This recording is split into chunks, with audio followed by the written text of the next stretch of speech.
नमस्कार दोस्तों, स्वागत है आपका हमारे YouTube चैनल यूनिक स्टार पर। दोस्तों, आज मैं आपके मूलभूत आवश्यकताओं में से एक जो कि बहुत ही ज़रूरी है, मौलिक अधिकार की बात करने वाला हूँ। दोस्तों, मौलिक अधिकार वे अधिकार होते हैं जो किसी भी नागरिक के लिए बहुत ही आवश्यक होते हैं। किसी देश में निवास करने वाले किसी भी व्यक्ति के जीवन, स्वतंत्रता व अभिव्यक्ति के लिए अति आवश्यक होते हैं, जिन्हें राज्य के विरुद्ध न्यायपालिका का संरक्षण प्राप्त होता है। दोस्तों, हम उसे मौलिक अधिकार कहते हैं। मौलिक अधिकार हमारे संविधान के भाग 3 में रखा गया है, जो कि अनुच्छेद 12 से 35 तक है। दोस्तों, जब हम बात करते हैं मौलिक अधिकार की संख्या की, तो हमें आरंभ में 7 मौलिक अधिकार मिले थे, परंतु सन 1978 में 44वें संविधान संशोधन द्वारा अनुच्छेद 31, जो कि संपत्ति रखने का अधिकार था, उसे हटा करके संविधान के अनुच्छेद 300 क में कानूनी अधिकार बनाकर रख दिया जाता है। उसके बाद हमारे पास 6 अधिकार बचते हैं, जिसमें से पहला अधिकार है समानता का अधिकार, जो अनुच्छेद 14 से अनुच्छेद 18 के बीच में है। दूसरा अधिकार है स्वतंत्रता का अधिकार, जो अनुच्छेद 19 से 22 के बीच है।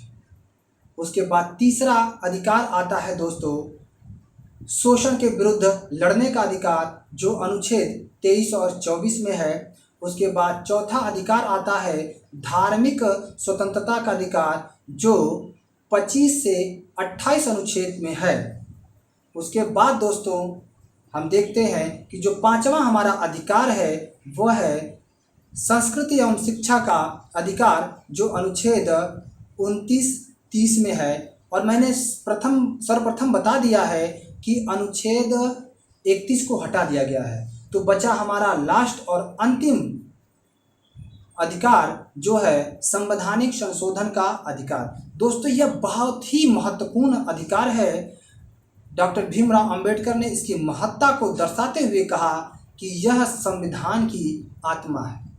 दोस्तों, ये सारे मौलिक अधिकार की अगर विश्व में सूत्रपात की बात करें, तो यह इंग्लैंड में सन 1215 ईस्वी में इसका सूत्रपात होता है, और वर्तमान में कुछ संशोधन के साथ हमारे भारतीय संविधान में भी इसको रखा गया है।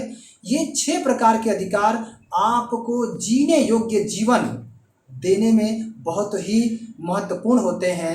उसमें से मैंने पहला अधिकार आप लोगों को बताया था समानता का अधिकार। दोस्तों, यह अनुच्छेद 14 से 18 के बीच में है। इसे याद करना, देखिए समानता का सम एक शब्द आ रहा है, सम से 14 और 18 दोनों सम संख्याएं हैं, इसलिए अनुच्छेद याद रहेगा। उसके बाद दोस्तों अनुच्छेद 14 की हम लोग बात करते हैं, तो अनुच्छेद 14 कहता है कि विधि के समक्ष समानता, यानी कानून के समक्ष सभी लोग क्या हैं, समान है। अगर कोई व्यक्ति कोई अपराध करता है, चाहे वो अमीर हो गरीब हो, उसका जो प्रावधान होगा उसके तहत ही उसे सजा दी जाएगी।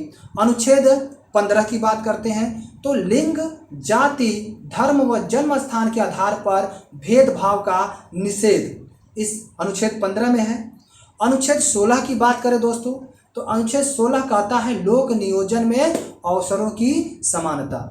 16 में ही अगर हम उसके सब क्लॉज को देखें, तो उसमें आरक्षण का भी प्रावधान है। अनुच्छेद 17 कहता है छुआछूत का अंत या अस्पृश्यता का अंत। कहने का तात्पर्य यह है कि किसी भी व्यक्ति को जाति के आधार पे छुआछूत नहीं किया जा सकता, या उसके जो हमारे प्राचीन काल में चले आ रहे थे, जो निम्न जाति उच्च जाति के आधार पर छुआछूत की भावना थी, उसे समाप्त करने की यहाँ पर बहुत ही सुंदर प्रयास किया गया है। दोस्तों, उसके बाद अनुच्छेद 18 आता है, जो समानता के अधिकार का लास्ट अनुच्छेद है। इसमें सेवा, शिक्षा और सेना को छोड़कर किसी भी प्रकार की उपाधियों को धारण करना नहीं है, ऐसा कहा गया है हमारे अनुच्छेद 18 में। अब मैं स्वतंत्रता के अधिकार पे चलता हूँ। दोस्तों, हमारे संविधान में स्वतंत्रता का अधिकार अनुच्छेद 19 से लेकर के 22 के बीच में रखा गया है। अनुच्छेद 19 में 6 प्रकार की स्वतंत्रताएं हैं। अनुच्छेद 19 ए कहता है वाक्य अभिवृत्ति की स्वतंत्रता। बी कहता है 19 बी बिना हथियारों के शांतिपूर्ण सम्मेलन करने की स्वतंत्रता। 19 सी कहता है संघ बनाने की स्वतंत्रता। 19 डी कहता है अपने देश में कहीं भी भ्रमण करने की स्वतंत्रता। 19 ई कहता है कहीं भी देश में बसने की स्वतंत्रता। दोस्तों एफ को हटा दिया गया है, संपत्ति रखने का अधिकार था जिसे 1978 में 44वें संविधान संशोधन द्वारा इसको हटा दिया गया है। 19 जी कहता है कि हमें अपने जीवन निर्वाह के लिए लीगल व्यवसाय करने की स्वतंत्रता। अनुच्छेद 20 में दोस्तों दोष सिद्धि के संबंध में स्वतंत्रता है। दोष सिद्धि यानी कि जब तक कोई व्यक्ति कानून तोड़कर अपराध नहीं किया हो, 19 ए कहता है कि जब तक कोई व्यक्ति कानून तोड़कर अपराध न किया हो तब तक उसे अपराधी घोषित नहीं किया जा सकता। 19 बी कहता है कि एक ही व्यक्ति को किसी व्यक्ति को एक ही अपराध के लिए बार बार सजा नहीं दी जा सकती। और 20 सी कहता है कि किसी भी व्यक्ति को खुद के खिलाफ गवाही देने के लिए बाध्य नहीं किया जा सकता। दोस्तों अगर हम बात करें 21 की तो अनुच्छेद 21 में है प्राण एवं दैहिक स्वतंत्रता। 21 ए भी जोड़ा जाता है दोस्तों 86वें संविधान संशोधन 2002 में, जिसमें 6 से 14 वर्ष के बच्चों के लिए शिक्षा का प्रावधान है।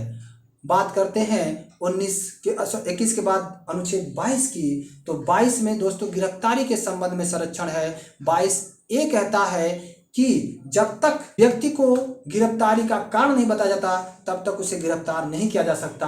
यानी 22 ए कहता है गिरफ्तारी का कारण बताना होगा। 22 बी कहता है कि 24 घंटे के अंदर उसे मजिस्ट्रेट के सामने प्रस्तुत करना होगा। और 22 सी कहता है कि उसे अपने मनपसंद वकील को करने का अधिकार होगा। इस प्रकार स्वतंत्रता की कुछ अधिकार थे जिसे मैंने अनुच्छेद सहित बता दिया। अब मैं तीसरे अधिकार की बात करने जा रहा हूं जो है शोषण के विरुद्ध अधिकार। दोस्तों अगर मैं बात करूं शोषण के विरुद्ध अधिकार तो यह बहुत ही जरूरी अधिकार है और यह अनुच्छेद 23 और 24 में है।